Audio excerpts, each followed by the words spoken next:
बाई तुझा आशीर्वाद मालिकेच्या पुढील जबरदस्त ट्विस्टमध्ये अवनी पुन्हा डॉक्युमेंटसाठी स्वातीला फोन करते. डॉक्युमेंट अवनीपर्यंत पोहोचवण्याचं वचन स्वाती तिला देते खरी, पण अवनीने डॉक्युमेंटसाठी फोन केला होता हे सत्य जेव्हा आईला समजतं अवनीच्या, त्यावेळेला ती अवनीला परत बोलवा म्हणून चंद्रकांतसोबत वाद घालते.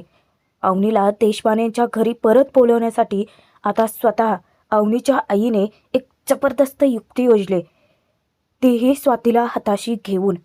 पण आता त्यांनी काय अशी युक्ती केली की अवनी खरोखरच देशपांडे कुटुंबात परत जाईल का? आणि जरी गेली तरी आता चंद्रकांत अवनीचे बाबा तिला स्वीकारतील का? बघूयात हा ट्विस्ट. त्यासाठी व्हिडिओ शेवटपर्यंत जरूर बघा प्रेक्षकांनो. आणि कदाचित प्रेक्षकांनो हा ट्विस्ट तुम्हाला पुढील आठवड्यात दाखवतील.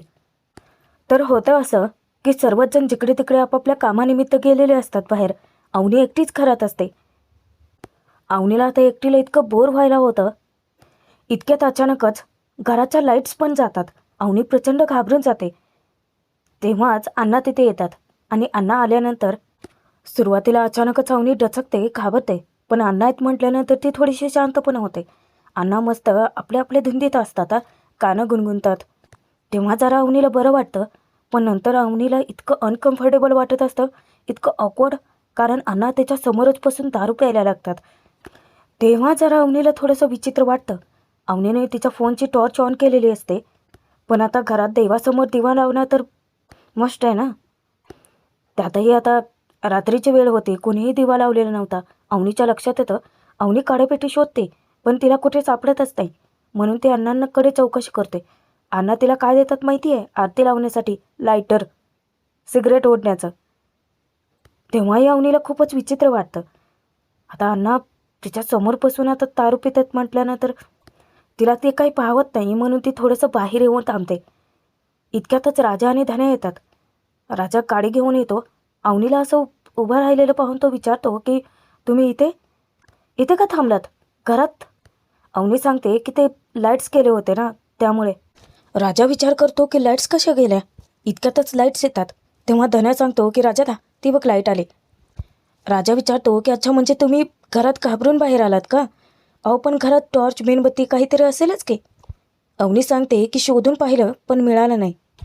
राजा विचारतो की एक मिनिट, घरात उंदीर वगैरे झुरळ काही पाहिलंय का तुम्ही? नाही म्हणजे तुम्ही असं बघून काही घाबरून इथे आलात का? अवनी सांगते की नाही ते अण्णा.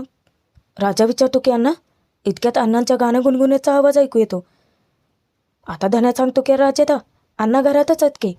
राजा विचारतो की अण्णा ते काय म्हणालेत का तुम्हाला? त्याने काही घेऊन घाबरवलं का तुम्हाला? राजा घाबरतो. अवनी सांगते की नाही, त्यांनी असं काही केलेलं नाही आहे. त्यांचं ते गाणं गुणगुणत होते. अवनी विचार करते की राजाला आता कसं सांगावं, तरी राजा ओळखतोच. राजा विचारतो की दारू प्यायली आहे का त्यांनी? धन्या म्हणतो की राजा यावेळेला आपली अण्णा दुसरं काय करणार? राजा विचारतो की त्रास नाही ना दिलाय त्यांनी कुठला, घाबरवलं वगैरे? अवनी सांगते की नाही, म्हणजे ते दारू प्यायले होते, दारू समोरच प्यायले होते, थोडंसं अनकम्फर्टेबल वाटलं म्हणून इथे आले. राजा आता चिडतो. त्याला अजिबात अण्णांचं हे वागणं पटलेलं नसतं. म्हणजे लाईट्स गेले तर अवनीला सोबत करायची, छान गप्पा मारायच्या. अवनीच्या समोरच हे दारू पिणं, त्याला जरा राग येतो अण्णांच्या वागण्याचा. त्यात धन्या आता अवनीला सांगतो की वहिनी, नाही म्हणजे तुम्ही बाहेर येऊन थांबला ते बरंच केला.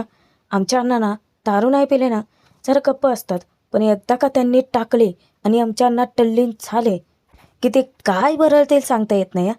बरं झालं तुम्ही बाहेरच येऊन थांबलात. राजा चिडलेला असतो. जातो आणि अण्णांवरती रागवतो की तुम्हाला अक्कल आहे का? कशासाठी तुम्ही असं वागता? अण्णा मी तुमच्याशी बोलतोय काहीतरी, ते गाणं थांबवा आधी. तुमचं प्रॉब्लेम काय हो? घरात बसून दारू पिणं चुकीचं आहे, आणि त्यात घरात एक मुलगी तुमची सून समोर असताना हे असं वागता, तुम्हाला काहीच वाटत नाही? अहो घाबरल्या ना त्या तुम्हाला? जर तुम्हाला बोलायचं होतं, गप्पा मारायचं होतं, गाणं गुणगुणायचं होतं, तर त्या चहाच्या टपरीवरती जाऊन बोला ना. अक्कल नसल्यासारखं त्यांना कशाला त्रास देत आहे? तुम्हाला कळतं आहे का? असं करून तुम्ही घरात आलेल्या त्या मुलीला हकलवून द्यायचं ठरवलं आहे का? अवनी ओरडते की राजा अरे अण्णा आहेत तुझे. राजा सांगतो की हे ना असेच वागतात, दरवेळेसची नाटकं आहेत यांची. राजा ओरडतो की तुम्ही तुम्ही विचार करा, तुम्ही घरात एकटा असताना त्यांना दारू कशाला प्यायची असते? एक मुलगी घरात आहे, समोर आहे, ती घाबरू शकते, याचाही विचार करत नाहीत. आता अण्णामध्येच दारूच्या नशेत बरळतात की सुनबाई, सुनबाई, तू राजाला सांग की मी तुला काय म्हणलो का? नाही ना, मी तुला घाबरवलं पण नाही. राजा ओरडतो की म्हणजे काय घाबरवणार होता का? तुम्ही जर आता परत काय केलं ना तर तुम्ही आमच्या अण्णात हे बघणार नाही मी. आता अण्णाही भडकतात आणि विचारतात की राजा नीट बोल, बापाशी असं बोलतात का कोणी? काय करणार आहे तू? राजा ओरडतो की घराच्या कुठेही भोवती अवती पाहिलं की फक्त दारूच्या बाटल्या दिसतात. दारापाशी आलं इथे बाहेर की पिढीचा वास येतो. आमचं नशीबच खराब आहे म्हणून आम्ही आजपर्यंत ॲडजस्ट करून मरतोय, पण यांनी काय ॲडजस्ट करायचं? अवनी आता राजाला थांबवते की राजा सोड ना, जाऊ देत ना, या सगळ्याची गरज नाही आहे, प्लीज. आता मध्येच धन्या पण म्हणतो की राजा अरे सोड ना, अण्णा तुला सुधारण्यात वाटते का? अवनी आता कसं बसं तरी राजाला बाजूला घेऊन येते आणि समजावते की राजा तुला भान आहे? अरे वडील आहेत तुझे, ते तू अण्णांशी असं कसं काय वागू शकतो? राजा विचारतो की पण ते तुमच्याशी कसं वागलेत? राजा रागाने तेथून निघून जातो. काही वेळानंतर अवनी जेव्हा रूममध्ये असते तेव्हा पुन्हा एकदा ती स्वातीला कॉल करते. स्वातीला ती विनंती करते की माझी फक्त डॉक्युमेंटची जी फाईल राहिली ती प्लीज वहिनी माझ्यापर्यंत पोहोचव, काहीही करून. अगं मला हॉस्टेलला ॲडमिशनसुद्धा मिळत नाही आहे ना, मला त्या डॉक्युमेंटशिवाय कुठली नोकरी मिळू शकते. तूच काहीतरी विचार कर ना वहिनी. अगं ते डॉक्युमेंट जर माझ्यापर्यंत नाही पोचले मी काय करणार आहे? तेव्हा स्वाती विचारते की अवनी, तू हॉस्टेलला जायचा विचार करतेस म्हणजे तू तिथे राहणार नाही आहेस? अवनी सांगते की वहिनी कशी बोलतेस तू? अगं मी माझी स्वप्न पूर्ण करण्यासाठी घर सोडलं होतं. मला स्वतःच्या पायावरती उभं राहायचं आहे. मला नोकरी शोधण्यासाठी माझ्याकडे आता शैक्षणिक प्रमाणपत्र, पॅन कार्ड, आधार कार्ड हे सगळी डॉक्युमेंट असायला हवी आहेत ना. खरं तर वहिनी मी सध्या विचार करते की एखादी नोकरीच शोधावी. म्हणजे कसं आहे, एखादी नोकरी शोधली तर मग त्यानंतर मी हॉस्टेलला राहू शकते ना, मला मिळूही शकते ॲडमिशन. स्वाती थोडीशी संभ्रमात पडते की अवनी हॉस्टेलला जायचा विचार करते, राजाशी लग्न केलं मग तिला तिथे का राहायचं नाही आहे? पण अवनी स्वातीचा गैरसमज दूर करते की तिने तिचं स्वप्न पूर्ण करण्यासाठीच घराबाहेर पडली होती आणि कोणत्याही परिस्थितीत ते स्वप्न ती पूर्ण करूनच राहणार. आणि तिला असं स्वतःला बोज बनून नाही राहायचं आहे राजावरती किंवा राजाच्या घरच्यांवरती. आता स्वाती तिला काही प्रश्न विचारणार, पण अवनीला भीती वाटते की मध्येच महेश आला तर उगाच स्वातीला तो ओरडेल. म्हणून अवनी सांगते की मी नंतर बोलेन तुझ्याशी, पण प्लीज वहिनी माझं तेवढं काम कर. तेव्हा स्वाती वचन देते की ठीक आहे अवनी, तू काळजी करू नकोस. आईंकडून काहीतरी बहाणा करून मी तुझ्या कपाटाची चावी घेईन आणि ते डॉक्युमेंट तुझ्यापर्यंत पोहोचवेनच. आता कुठे अवनीचा जीव भांड्यात पडतो की थँक्स वहिनी, खरं तर तू आहेस म्हणून मला कसलंच टेन्शन नाही आहे. अवनी फोन ठेवून देते. आता काही वेळानंतर यशोदा राजाला ओरडतो. राजाला तो बाजूला किचनमध्ये बोलावून घेतो आणि त्याला जा विचारतो की तू काय अक्कल घाण टाकली आहेस का? राजा, सकाळपासून मी तुला किती कॉल केलेत, एकही फोन तू माझा घेतला नाही आहेस. पण राजा खरं तर अस्वस्थ होता, थोडासा गोंधळलेला होता, कारण त्याची नोकरी गेली आणि त्या नोकरीच्या शोधातच होता तो. कामाच्या घाई गडबडीमुळे त्याला फोन उचलता नाही आला असं यशोदाला सांगतो तो. यशोदा ओरडतो की राजा, तुला त्यांच्याशी खोटं बोलायची काय गरज होती रे? राजा विचारतो की कुणाशी? यशोदा सांगतो की ते अवनीशी. त्यांना मी कॉन्ट्रॅक्टर आहे असं का सांगितलं? राजा विचारतो की का, काय झालं? यशोदा मग तिथे बॉम्ब फोडतो की अरे त्या येऊन माझ्याकडे काम मागत होत्या, माझ्या ओळखीमुळे कुठे काम मिळते का असं विचारत होत्या. आणि एवढंच नाही राजा, त्यांची अरे खूप मोठी मोठी स्वप्न आहेत. तुला माहिती आहे ते का म्हणाल्या की मी कॉन्ट्रॅक्टर आहे आणि त्यात जेव्हा स्वतःचं स्वप्न पूर्ण करतील ना, लोकांची स्वप्नातली घरं बांधायची, त्यावेळेला त्या घरांचं कॉन्ट्रॅक्ट त्या मला देणार आहेत म्हणे. किती किती आशा लावून बसल्यात त्या. राजा, मला त्यावेळेला इतके लाज वाटत होते ना, म्हणजे काय उत्तर द्यावं कळत नव्हतं अरे मला. तू कसं काय असं मला अडकवून टाकलंस रे? इतक्यात पाणी येतो. पाण्या खरं तर पाणी प्यायलाच आलेला असतो, पण यशोदा आणि राजाला बघून तो विचारतो की काय झालं? यशोदा सांगतो की अरे गडबड करून ठेवली यांनी. पाण्या राजाला मुद्दाम टोमणे मारायला लागतो की वाटलंच मला, लोकांना निगेटिव्ह बोलू नका शहाणपणा शिकवत स्वतःच माती खातो.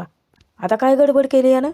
यशोदा सांगतो की काय नाही ते ते अवनीला याने सांगितलं आहे की मी आर्किटेक्चर आहे, मोठा कॉन्ट्रॅक्टर आहे म्हणे.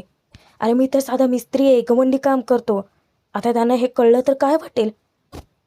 पाण्या आता धन्याला टोमणे मारायला लागतो. खरं तर हसतो त्याच्यावरती. सॉरी राजाला. म्हणजे खोटं बोलायला ना आपल्या राजाला एकदम अगदी सहज जमतं. जिथे गरज असेल नसेल तिथे तोंड उघडलं की याच्या तोंडून खोटंच बाहेर पडतं. यशोदा वैतागतो. आजचा एक दिवस मी परिस्थिती कशी तर सांभाळले तेच माझं मला माहिती आहे. उद्या जर पुन्हा अवनीनं माझ्याकडे काम मागितलं तर मी काय करू? मी आर्किटेक्ट नाही आहे असं सांगू का? की मी काम मिळवून देतो असं सांगू? आता तू सांग राजा, मी नक्की काय करायचं आहे? राजा वर तोंड करून सांगतो की काहीतरी थाप मारून दे ना विषय सोडून, परिस्थिती सांभाळून घे. आता पाण्या विचारतो की हे चांगलं आहे हा राजा, नाही म्हणजे तू खोटं बोलून येणार आणि आम्ही इथे परिस्थिती सांभाळायची. इतक्यात धन्या पण येतो हा तिथे. धन्या पण आता राजाला टोमणे मारत चान्स नाही सोडत. तो म्हणतो की राजा दाना स्वतःच्या मानाप्रमाणे काहीही खोटं बोलतो. आणि यशोदा आता तू काय याच्यासोबत मिळून खोटं बोलणार आहेस का? नाही म्हणजे वहिनीने जर पुन्हा तुझ्याकडे काम मागितलं तर डायरेक्ट सांगून टाक ना त्यांना की तू आर्किटेक्ट नाही आहेत, मिस्त्री आहे म्हणून. नाही म्हणजे तुझ्याबद्दलचा चुकीचा विचार तिच्या मनातून निघून तरी जाईल ना. पाण्या मुद्दामच म्हणतो की बरोबर आहे याचं. कसा आहे ना यशोदा, तुझ्याबद्दलचा चुकीचा विचार तिच्या मनातून जाईल, पण घरातल्या सगळ्यांबद्दल चुकीचा विचार केला तर ते चांगलं दिसणार नाही. उलट याच्याबद्दल जरा चुकीचा विचार केलेला बराच पडेल. आपल्या सगळ्यांवरचा विश्वास जर उडून गेला तर त्या राहतील का आपल्या घरात? हा विचार याच्या डोक्यात थोडीच येणार आहे. याचं ना नेहमी असंच आहे हा यशोदा. याला ना आपण सुखाने राहिलेलं बघवतच नाही. कोणत्या ना कोणत्या समस्येत अडकवायचं असतंच याला. आता त्या दोघांमध्ये बाचाबाची चालू होते. राजा ओरडतो ना पाण्याला, पण धन्या त्या दोघांना सांगतो की हळू बोला ना जरा, वहिनी शेजारच्या खोलीत आहेत ना, त्यांना ऐकू जाईल. राजा सांगतो की यशोदा पाण्याकडे अजिबात लक्ष देऊ नको, हा माझं लग्न मोडायला टपूनच बसलाय. यशोदा ओरडतो की तू स्वतः खोटं बोलून तुझं आयुष्य खराब केलंयस राजा, आता आम्हाला पण या सगळ्यात ओढतोयस का? नाही म्हणजे काहीही विचारलं की तुझ्या तोंडून पहिला शब्द खोटाच येतो. आमच्याबद्दल काय काय सांगून ठेवलंयस अजून? पाण्या पुन्हा डिवचतो की सांग अजून काय काय? माझं म्हणे मोठं गाड्याचं शोरूम आहे, काय गरज होती रे खोटं बोलायची? सांगायचं ना गॅरेजवाला आहे म्हणून. राजा त्याच्यावरती भडकतो की तू असं खूप चांगलं असल्यासारखं नाटकं करू नको, मार खाशील हा माझ्याकडनं. दोघेही वाद घालतात की काय करशील रे, काय करशील? तेव्हा धान्या ओरडतो की हे थांबा तुम्ही सगळेजण, काय गोंधळ घालायला लागल्यात? सांगितलं ना वहिनीनं ऐकू जाईल म्हणून. मगाशी लाईट केल्यामुळे आधीच बिचारी घाबरून बसली होती. तुम्ही लोक जराही शांत न राहता सतत काय भांडणं करत असतात? तुमचं जे भांडण त्यांनी पाहिलं ना तर वहिनी घर सोडून पळून जातील. हे घर अजून नीट टिकू नये ते फक्त वहिनीमुळे. आता खराब करू नका हे सगळं. राजा विचारतो की धने तू तुझ्या तोंडाला लगाम घाला, मी काय भांडण करून खराब करतोय का सगळं? या पाण्याला बी बोला की. आता यशोदा इतका चिडतो त्या दोघांवरती तिघांवरती. गप्प बसा, एकदम गप्प, आवाज नाही काढायचा तोंडातून. यशोदा ओरडतो पुन्हा की तू असं खोटेपणाचा आव का आणतोस? आता बिचारे तर अवनीला तू सांगितलंयस तसं, असं का फसवलं खोटं बोलून तिला? राजा गैरसमज दूर करतो की मी कोणाला फसवलं नाही आहे, तुम्हाला समजतंय का? आणि काही कर, हे बघ मी तुला शब्द देतो की त्या पुन्हा तुझ्याकडे काम नाही मागणार. मी परिस्थिती स्वतः सांभाळून घेईन. खरं तर एका घाईघाईच्या प्रसंगात मी फक्त खोटं बोललो होतो, ते पण एकच हा. आणि एवढ्यासाठी तुम्ही सगळे मिळून माझ्या अंगावर धावताय. तुमचं वागणं बरोबर नाही आहे. यशोदा सांगतो की राजा काय बरोबर आणि काय चूक ते नंतर बघू, पण हे सगळं सांभाळून घ्यावं लागेल तुलाच. तूच चूक केली, आता तूच निस्तारायचीच. राजाला टेन्शन येतं खरं, पण तो राजा आहे, काहीतरी मार्ग काढेलच. इकडे देशमानेंच्या घरी स्वाती किचनमध्ये येते. तेव्हा आईच्या डोळ्यात अश्रू दाटून आलेले असतात. ते पाहिल्यानंतर स्वाती विचारते की आई, तेव्हा त्या इमोशनल होऊन सांगतात की अवनीला ही भाजी खूप आवडायची.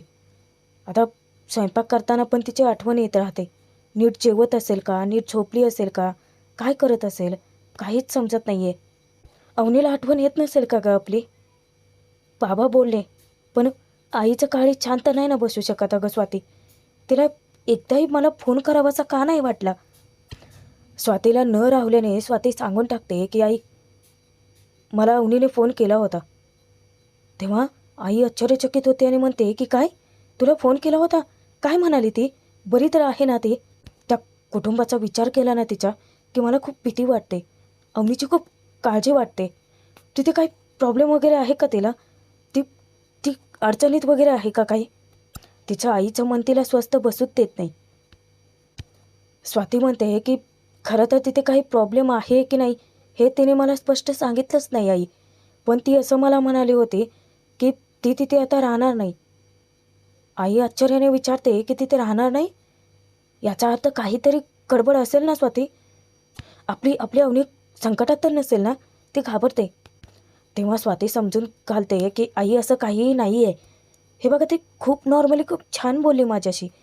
म्हणजे तिचं असं म्हणणं होतं की तिला नोकरी करायची, तिला जॉब करायचा आहे, तिला स्वतःच्या पायावरती उभं राहायचं आहे. आणि एकदा का तिने नोकरी मिळवली की मग ती हॉस्टेलमध्ये शिफ्ट होईल असं म्हणत होती. आता अवनीच्या आईला म्हणजे काही सुचेनासं होतं. ती इतकी संभ्रमात पडते. ती विचार करते की त्या ड्रायव्हरसोबत तिने लग्न केलं आहे ना, मग ती घरी राहण्यापेक्षा हॉस्टेलमध्ये जायचा विचार का करते? स्वाती, असं तर नाही आहे ना तिथे खरंच काहीतरी गडबड असेल? अवनीला आपल्या मदतीची गरज असेल. नक्कीच तिला आपल्या मदतीची गरज असेल अगं स्वाती. ती विचार करूनच घाबरून जाते. इतक्यात जेवण्यासाठी महेश आणि चंद्रकांत दोघेही हजर होतात. तेव्हा स्वाती आईला सांगायला लागते की तिथे 5 पुरुष राहतात. अशा घरात ती कशी एकटी राहणार? तिथे नक्कीच काहीतरी प्रॉब्लेम आहे, म्हणूनच ती हॉस्टेलला जाण्याबद्दल बोलते. मलाही असंच वाटलं होतं आई. मी तिला विचारण्याचा प्रयत्न केला, पण याबद्दल मला तिने जास्त काही नाही सांगितलं. तिने ना माझ्याकडे तिचे सर्टिफिकेट्स मागितले होते. काही ID प्रूफ्स तिला हवे आहेत. ते मिळाले की ती नोकरीला लागेल आणि मग ते घर सोडून निघून जाईल असं पण म्हणाली होती. खरं तर ना तिचं बोलणं ऐकून मलाही खूप काळजी वाटते तिची. आई, मी काय म्हणते, आपण अवनीला सर्टिफिकेट देऊन टाकूयात का? आता चंद्रकांत महेश दोघे आल्यानंतर अवनीची आई जराही विचार न करता धावत येते ती चंद्रकांतच्या समोर आणि ओरडते की बस आता खूप झालं. चंद्रकांतला ती सांगते की आपल्या अवनीने स्वातीला फोन केला होता. ती असं स्पष्ट सांगत होती की ती त्या घरात राहणार नाही आहे. ती बाहेर पडून नोकरी करण्याचा विचार करते. म्हणजे ती त्या घरातून कायमचं निघून जाणार आहे असं म्हणत होती. याचा अर्थ तुमच्या लक्षात येतोय का? अहो, तिथे नक्कीच कुठली तरी मोठी समस्या आहे. ती हॉस्टेलमध्ये राहणार असल्याचं सांगत होती. त्या 5 पुरुषात ती एकटी कशी राहील?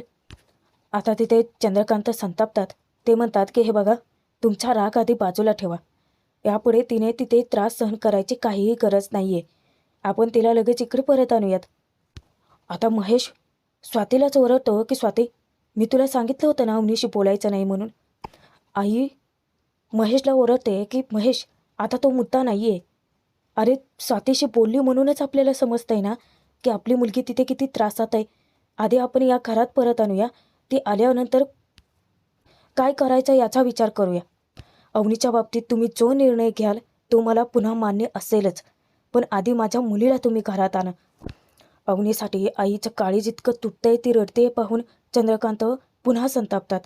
ते ओरडतात की आता तू सुद्धा घर सोडून चालते हो. काय सतत अवनी अवनी अवनी लावलंय? तिच्यावर खूप प्रेम होतं जाते वाटतं. तिला शोधण्यासाठी दिवसरात्र पोलीस स्टेशनच्या चक्रा मारल्या होत्या मी.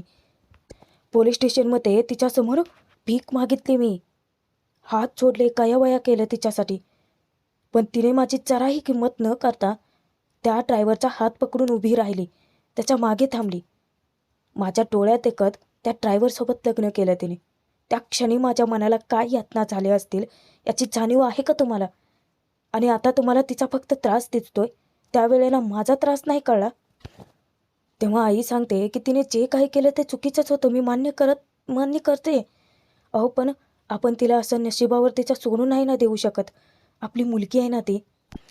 महेश ओरडतो की पुन्हा पुन्हा तू तो विषय का उगाळतेस आई? प्लीज हा विषय इथेच थांबव. चंद्रकांत सांगतात की मी तुला म्हटलं होतं ना की अवनी येईल, आपल्या घरात परत येईल, मी तुला शब्द दिला आहे. पण त्या सगळ्यासाठी थोडा वेळ लागेल. आणि ती परिस्थिती तिने स्वतःहून ओढवून घेतली. ती स्वतःहून अजून म्हणाली नाही आहे की मला घरी यायचं आहे. ती काय म्हणाली तुम्हाला लक्षात येते? की ती हॉस्टेलवरती जाईन, नोकरी करेन, म्हणजे तिला अजूनही आपल्या घरात परत यायची इच्छा नाही आहे.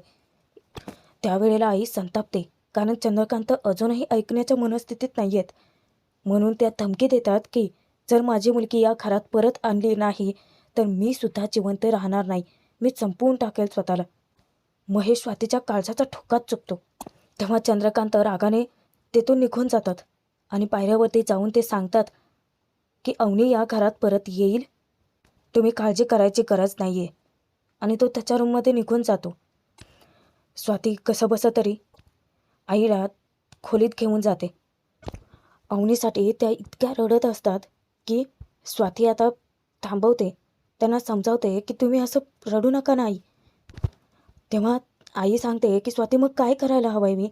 अगं जर आपल्या अवनीला काही झालं तर मी स्वतःला माफ नाही करू शकणार आहे. ती आपल्या घरी परत यायला हवी आहे. तिच्यासोबत जे काही घडतं आहे ते सगळं नाही पाहू शकत आहे मी. माझी मुलगी स्वतःच्या घरी परत येण्याचा विचार सोडून हॉस्टेलला जाण्याचा विचार कशी काय करू शकते? त्यांचं काळीज इतकं तुटत असतं त्या एका गोष्टीसाठी. स्वाती समजावून शांत करते आणि मुद्दामच त्या एक शक्कल लढवतात. अवनीला फोन करून सांगायला सांगतात की त्या सर्टिफिकेट देणार नाही आहेत, स्वाती सर्टिफिकेट पाठवणार नाही आहे, त्यामुळे अवनीला स्वतः येऊन ते सर्टिफिकेट घेऊन जावं लागतील असं स्वातीला ती जबरदस्ती सांगायला सांगतात, जेणेकरून अवनी देशपांडेच्या घरी येईल. सर्टिफिकेटच्या कारणाने का असेना. स्वाती फोन करते आणि जसं आईंनी पट्टी पडवली होती स्वातीला, अगदी तसंच स्वाती सांगते की मी तुझ्या रूममधून ते डॉक्युमेंट मिळवण्याचा खूप प्रयत्न केला अवनी, पण पण आई काही केल्या मला चावी देत नाही आहेत, तर प्लीज तू येऊन ते सर्टिफिकेट ते डॉक्युमेंट घेऊन जाऊ शकतेस का? त्यावेळेला अवनी विचारात पडते, पण ती सांगते की बाबा, स्वाती म्हणते की आपण बाबांचं बघूयात ना अवनी, पण हवे असतील तर तुला यावं लागेल, मी खरंच पाठवू शकत नाही, प्लीज माझी परिस्थिती समजून घे. तेव्हा अवनी जराही विचार न करता सांगून टाकते की ठीक आहे, मी येईन डॉक्युमेंट घ्यायला. आता तिथे जाऊन तिला चंद्रकांतचा सामना करावा लागणार आहे, हा विचार तिच्या मनात येऊन जातो. फोन ठेवल्यानंतर आई स्वातीला सांगते की आता अवनीला येऊच दे, अवनी या घराच्या बाहेर पुन्हा पडणार नाही, मी तिला इथून कुठेच जाऊ देणार नाही असा ठाम निर्धार करते. पण प्रेक्षकांनो पुढे पण मोठा ट्विस्ट आहे. अवनी चंद्रकांतच्या डोळ्यांसमोर येते आणि प्रचंड मोठा राडा होतो, कारण ती राजा धन्या दोघांना घेऊन आलेली असते. त्यावेळेला अवनी नवरा म्हणून पहिल्यांदा राजाची बाजू चंद्रकांतच्या समोर ठामपणे मांडणार आहे. आता हा ट्विस्ट तुम्हाला उद्या आपल्या चॅनलवर बघायला मिळेल, त्यासाठी सबस्क्राईब जरूर करून ठेवा. आणि मागचे जे 2 ट्विस्ट मी टाकले होते की राजा अवनीला बाईकवरून घेऊन जातो, त्यानंतर अवनी घराची सगळी कामांची जबाबदारी उचलते, ते ट्विस्ट आता तुम्हाला बघायला मिळत आहेत प्रेक्षकांनो. आजच्या भागात तुम्ही पाहिलं असेल की राजा अवनीला बाईकवरून घेऊन जातोय, तसेच पुढचे ट्विस्टसुद्धा जबरदस्त इंटरेस्टिंग राहणार आहेत. बघत राहा आपल्या चॅनलवर.